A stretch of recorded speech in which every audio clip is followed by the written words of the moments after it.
A lot of people have asked us, what made you buy an RV and start traveling? That's an interesting story. So what sparked the RV bug? Have we always been into camping?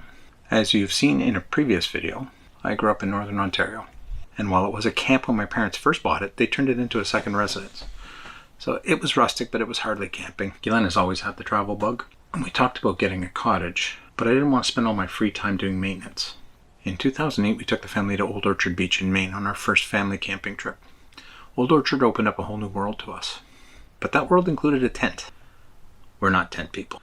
No offense to anyone who is, but it's just not for us. It was too hot, it was too humid, and when you have small kids, the bathroom can never be close enough, especially in the middle of the night. But we were hooked on travel. The kids loved the ocean, but without a tent, we were going to need a hotel. And with 7 of us, we were going to need 2 rooms. We'd be eating out at restaurants, and cost quickly became a limiting factor. Then we got the idea to buy an RV, but we knew nothing about them. We didn't know anyone who had one. We did find a blog from Lolo and Herb. We'll put a link in the description below so you can have a look at their stuff. I don't believe that they have a blog anymore, but they do have a Facebook page. And they are still traveling. It inspired us, but we were still on the fence. And then it happened. The tipping point for me was my older sister, Sue. In January of 2010, Sue suffered a brain aneurysm. She held on for a few months, but we lost her in August, 4 months before her 50th birthday. It was a horrible shock for the whole family. Still is. For me, it was an epiphany. Life is short. You don't know if you're going to have tomorrow. I was 10 years younger than Sue, and I realized that we have no idea how long we have.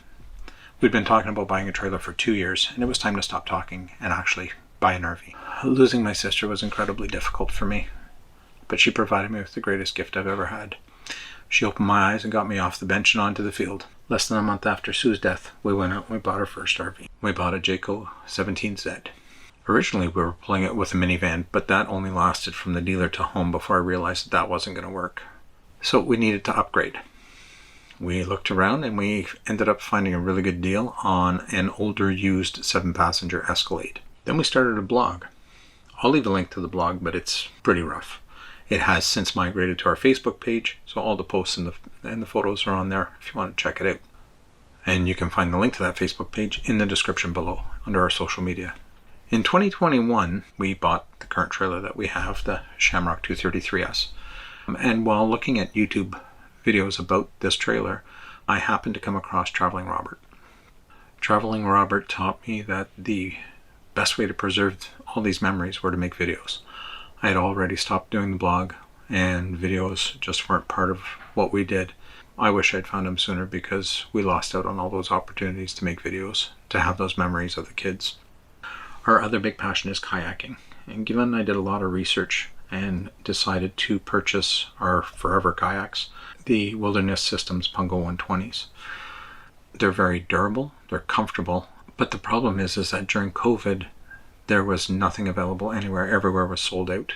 Doing a search online, I found one retail store that had kayaks, and it just happened to be in Sudbury, where my family was from.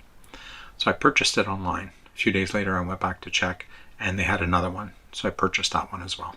I made arrangements to drive to Sudbury in April, a trip that I was going to have to do round trip because there was no restaurants open, there was nowhere to stop, so I was going to have to drive to Sudbury and back, and that's a 12-hour ride by the time I load up the kayaks and everything. My older sister, Darlene, who was the middle sister after Sue, lived in Sudbury, so I decided to have a quick visit, only from the outside because of COVID. Darlene hadn't been doing well for some time. Little did I know when I saw her that would be the last time that I saw her because we lost her in August. So Sue gave us the trailer, and the kayaks allowed me to see Darlene for the last time. That's what traveling has given me. So what's next? We haven't really planned anything yet. We do want to go back to Banff with the entire family now that we've seen it. We want the kids to see it. So we are planning a trip, hopefully in May. We're looking at a trip to the Florida Keys with my in-laws. I would like to do some more traveling around Canada. I'd like to go back to the Maritimes. But I would really love to get some use out of that America the Beautiful pass that we bought at the Outer Banks. Long term, Guylaine and I plan to visit the West, Yellowstone, Bryce, Glacier, Grand Tetons. There's so much to see, and we're just getting started. So we would love for you to join us. Our next adventure is just around the corner.